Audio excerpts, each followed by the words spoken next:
pé para aclamarmos o Santo Evangelho.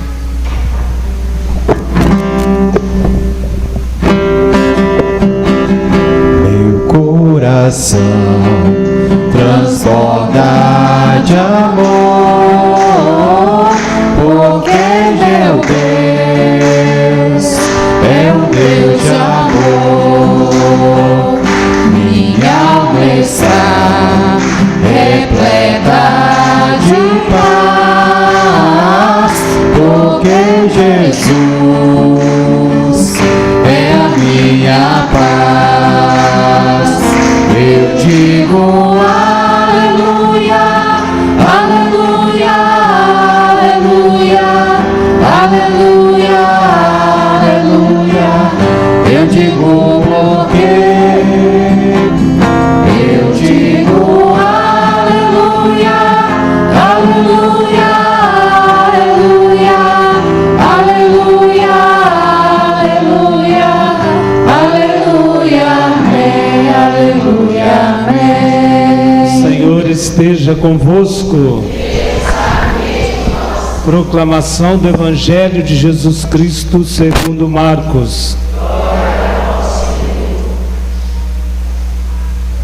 Alguns dias depois, Jesus entrou de novo em Cafarnaum.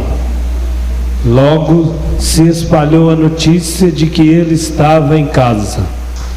E reuniram-se ali tantas pessoas que já não havia lugar, nem mesmo diante da porta. E Jesus anunciava-lhes a palavra. Trouxeram-lhe então um paralítico, carregado por 4 homens. Mas não conseguindo chegar até Jesus, por causa da multidão, abriram então o teto, e bem em cima do lugar onde ele se encontrava. Por essa abertura desceram a cama em que o paralítico estava deitado. Quando viu a fé daqueles homens, Jesus disse ao paralítico: Filho, os teus pecados estão perdoados. Ora, alguns mestres da lei que estavam ali sentados refletiam em seus corações: como este homem pode falar assim? Ele está blasfemando. Ninguém pode perdoar pecados, a não ser Deus.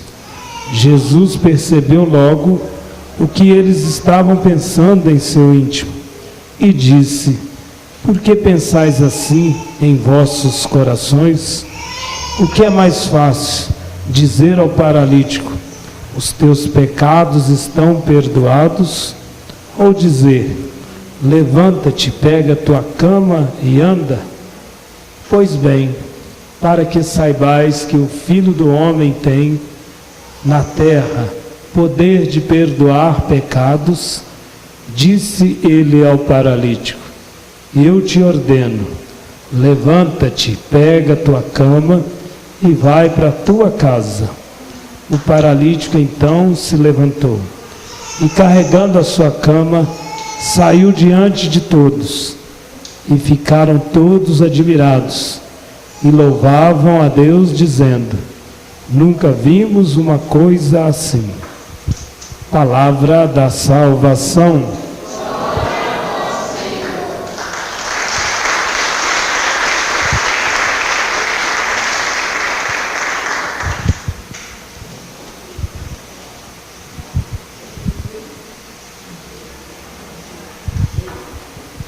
Caríssimos irmãos e irmãs, neste primeiro dia da novena, que embora boa parte faz, outros acompanham em outro lugar, pela devoção a São Sebastião, a liturgia de hoje, as leituras, nos traz 2 temas que reflete muito bem essa caminhada desses 9 dias.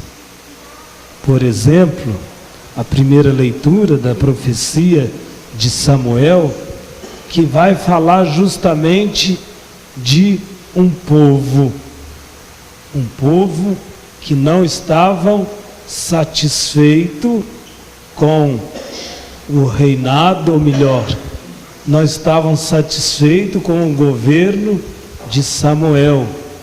E ali começaram a protestar, pedindo a ele um novo rei.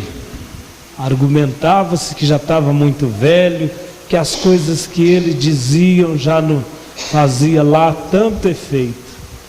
É praticamente igual a muitos dos povos, a muitos de nós que nem sempre estamos satisfeitos com as coisas e muitas das vezes, vamos trocar, vamos protestar, vamos tirar, não é verdade?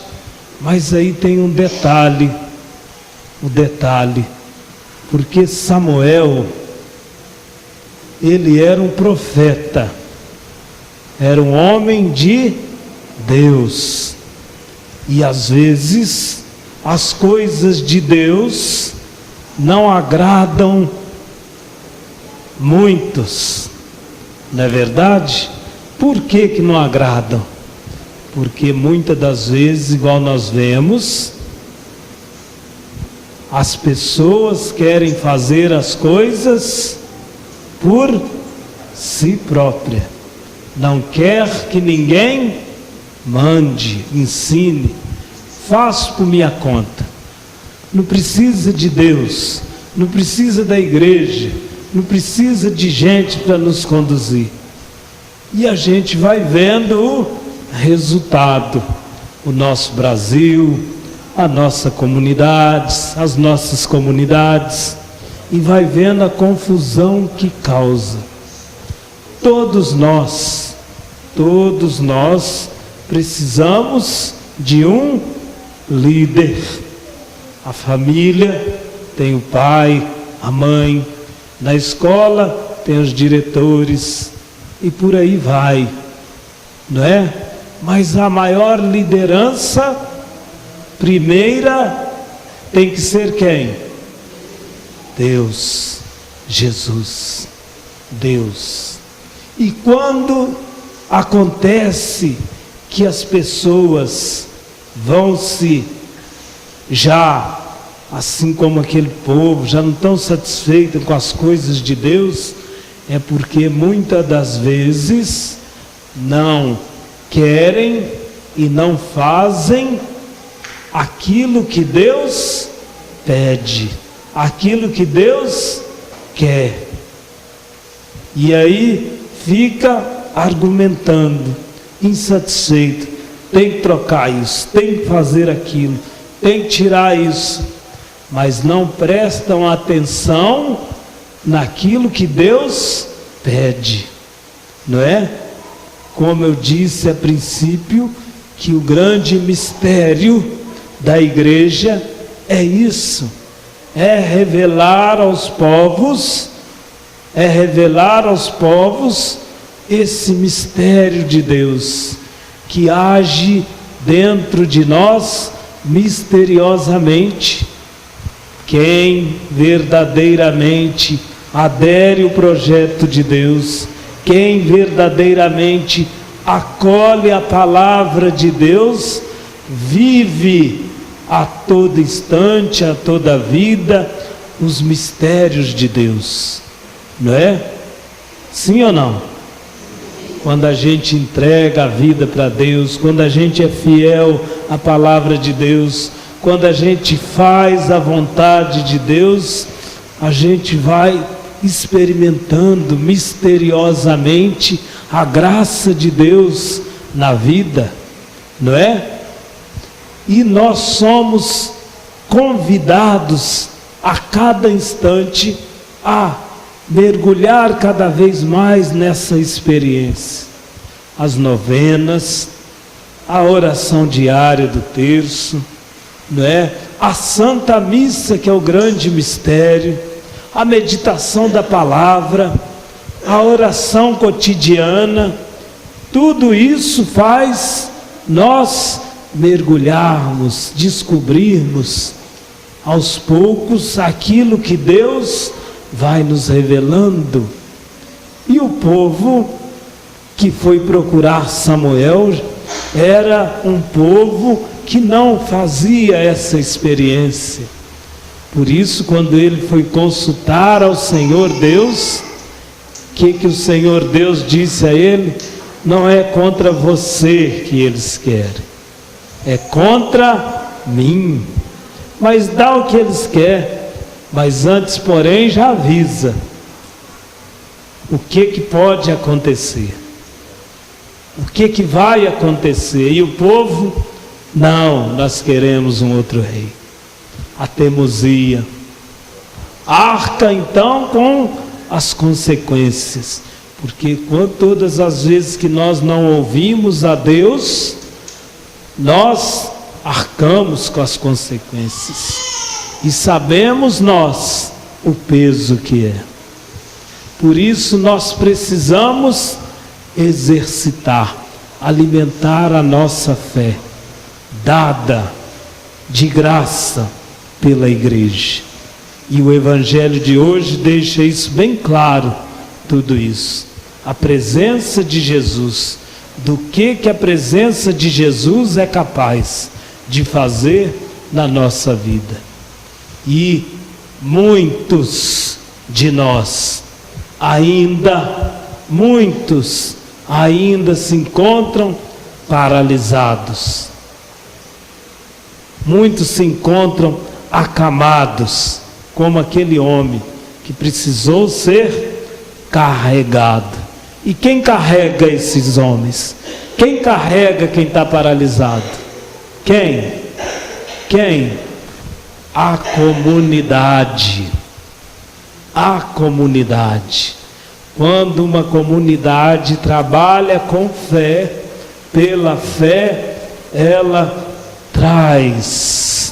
atrai, coloca diante de Jesus os paralíticos, coloca diante de Jesus aqueles que cegos, os acamados, literalmente falando, aqueles que cruzam os braços, porque ao ver como Jesus viu, tamanha fé daqueles homens, aqueles 4 homens representam uma comunidade de fé, tamanha fé deles que é capaz de superar, de passar por cima de todas as barreiras e colocar-se diante de Jesus. E o paralítico foi curado, não por ele mesmo, mas movido pela fé daqueles homens. E o milagre acontece. O mistério de Deus é revelado quando os milagres acontecem. Então, uma comunidade que ouve a Deus, uma comunidade que procura colocar em prática os ensinamentos de Deus, milagres acontecem, mistérios são revelados. Aonde? Diante de Jesus, na igreja de Jesus. E quando Jesus curou aquele homem, muitos lá a princípio ficou abismado. Como pode? E aí vem as dúvidas, né? Aqueles que não frequentam, aqueles que ficam nas margens, tanta coisa acontecendo na igreja, mas aí ficam as dúvidas. Como? E até duvida do poder da igreja, do poder de Deus, de perdoar pecado, de livrar, de curar, de fazer o outro levantar. Mas nós, comunidades, nós não estamos aqui para provar nada para ninguém, para provar o poder de Deus. E se for isso, a missão da igreja está errada. A missão da igreja não é provar para ninguém o poder de Deus, mas sim testemunhá-la com a própria fé a cada dia. porque aí vamos percebendo, como eu disse, mergulhando no mistério de Deus, vamos percebendo os milagres, as bênçãos acontecendo, e isso vai nos fortificando cada vez mais. Quando nós, por isso que disse ao iniciarmos mais uma vez essa novena, é hora de unirmos, é hora de ser comunhão, é hora de ser comunidade e mostrar e vivenciar os ensinamentos de Deus, a exemplo dos santos, Hoje então ainda comentava com um jovem que não conhecia a doutrina da igreja, frequentou um monte de igreja evangélica, mas não chegou a nada, e ele me dizia, por que lá na igreja evangélica eles criticam os santos, as imagens? Aí disse para ele, você já leu alguma vida de algum santo? Não. Então escolhe qualquer um aí para você ler, que você vai ver por que eles são santos, por que existem congregações franciscana e muitas outras. Ele, o que é congregação? Falei, você está vendo, não entende nada da igreja. Você já viu os franciscanos, já ouviu falar de São Francisco? Já, mas nem sei o que é São Francisco, o que é franciscano. Comecei a falar para ele um pouco de São Francisco, que imitando, ouvindo as virtudes de Cristo, começou a vivenciar, fazer esse caminho, e hoje tem franciscano no mundo inteiro, porque um dia aquele homem, olhando para Cristo, resolveu dar a vida, seguir o exemplo dele, abrindo mão da própria vida, e muitos, por causa do seu testemunho, foram seguindo, formando, e tem no mundo inteiro os franciscanos. Então a igreja cresce, é assim. A igreja cresce assim, misteriosamente assim, de homens, de pessoas que querem dar a vida, de pessoas que imitam a Cristo, abrindo mão de si mesmo para ajudar o próximo, para crescer na fé. Não é como as igrejas evangélicas, que fica lá só expulsar demônios, aumentar o poder, só isso. A igreja católica, ela faz misteriosamente desse jeito, não está preocupando em expulsar demônios, porque quando a gente adere a Cristo, os demônios já são expulsos. E aí ele ficou encantado com tudo isso. Leia a vida de outros santos, você vai ver. Mas por que eles falam de imagens? Porque eles foram exemplo de vida, como Jesus, para uma pequena comunidade. E essa comunidade foi testemunhando e se espalhou para o mundo inteiro. E assim também a nós, quando aderimos o projeto de Deus, quando aderimos, seguimos o exemplo dos santos, vamos crescendo misteriosamente e a graça de Deus vai acontecendo. A novena, as nossas reflexões diárias nos leva a isso, a crescer espiritualmente e testemunhar para o mundo e trazer para Cristo aqueles que estão paralisados, paralíticos na fé, na doutrina. Então hoje, iniciando mais uma vez essa novena, vamos pedir a São Sebastião que sigamos o seu exemplo de muitos santos. dando a própria vida, partindo, fazendo diferente, para que Deus se manifeste na vida de muitos, principalmente na nossa.